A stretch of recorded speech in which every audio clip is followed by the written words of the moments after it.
আজ শেয়ার করছি আমাদের ভিয়েতনাম ট্রিপের 4th ডের ব্লগ।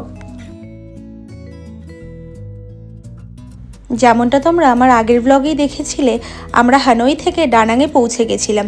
তো আজকের দিনটাও আমরা শুরু করলাম ব্রেকফাস্ট দিয়ে। তো আগে যেমন আমি বলেছিলাম যে আমাদের এখানকার খাবার খেতে একটু প্রবলেম হচ্ছে, তো আমরা মেইনলি ওই ভেজিটেবলস আর ফ্রুটসটাই খাওয়ার চেষ্টা করছি।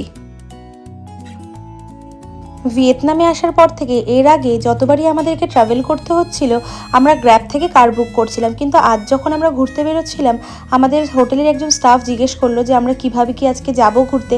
যখন বললাম যে গ্র্যাব বুক করব, তখন তারা বললো যে গ্র্যাব না বুক করে তাদের থেকে কার নিতে সেটা অনেকটা সস্তা পড়বে। তারপরে আমরা ভেরিফাই করে দেখলাম যে হ্যাঁ আমাদের একটু কম পড়ছে। তো আজ কিন্তু আমরা আমাদের হোটেলের থেকেই কার নিয়ে বেরিয়েছিলাম।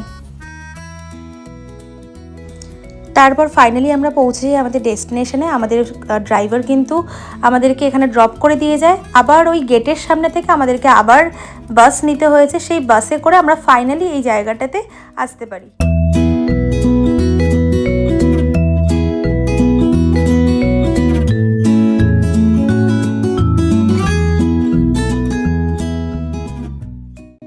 তারপর এখানে বিভিন্ন রকমের ফটোস ভিডিওস নিতে নিতে আমরা ফাইনালি পৌঁছে যাই আমাদের ফাইনাল ডেস্টিনেশনে, যেখানে যাওয়ার জন্য আজ এখানে আসা, সেটা হচ্ছে বানা হিলস। সেখানে যাওয়ার জন্য কিন্তু আমাদেরকে কেবল কারে উঠতে হয়েছিল। এই কেবল কারের ডিস্টেন্সটা ওই 5 to 6 কিলোমিটারের মতো হবে, মানে 20 to 25 মিনিটস মতো আমাদের সময় লেগেছিল। প্রথম দিকে আমি একটু ভয় পাচ্ছিলাম, যেহেতু আমার হাইটে একটু ফোবিয়া রয়েছে। তারপরে যেতে যেতে আমি তারপরে সেটেল হয়ে গেছিলাম অনেকটাই।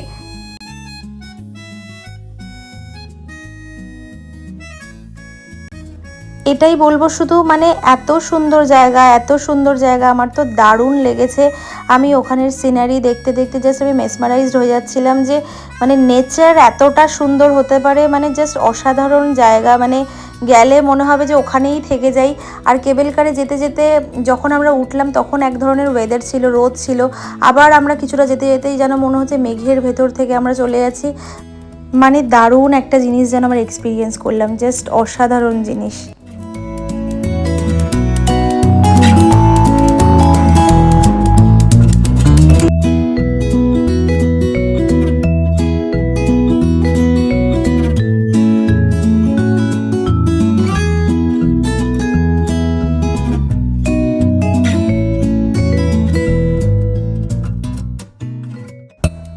আর এই জায়গাটা এতটা বড় এরিয়া জুড়ে, মানে ঘুরে ঘুরে দেখতে দেখতে আমরা লিটারালি টায়ার্ড হয়ে গেছিলাম, কিন্তু এতটাই সুন্দর জায়গা মনে হচ্ছিল যে কোনো একটা কর্নারও যেন মিস করা যাবে না।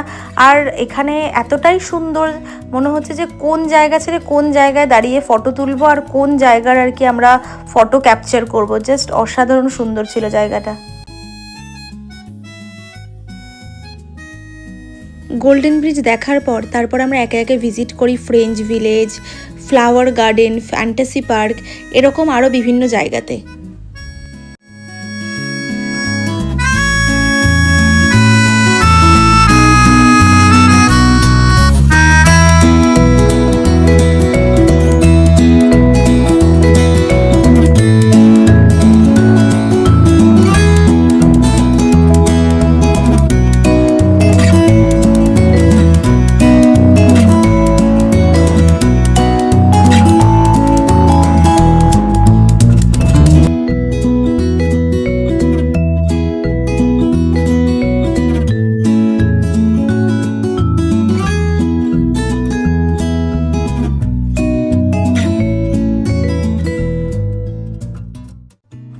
তারপর এখানে এসে আমরা নিয়ে নিয়েছিলাম ওখানের ফেমাস কফি, কোকোনাট কফি।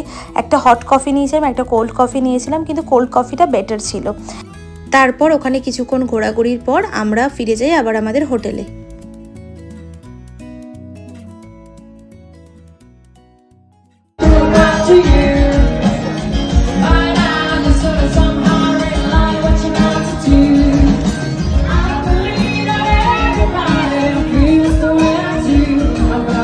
তারপর হোটেলে ফিরে কিছুক্ষণ রেস্ট নেওয়ার পর আমরা বেরিয়ে যাই ডিনার করার জন্য। তারপর ডিনার করে আজকের মতো আমাদের দিনটা শেষ হয়। তো ব্লগটা কেমন লাগলো জানাতে ভুলো না। চলো বাই বাই।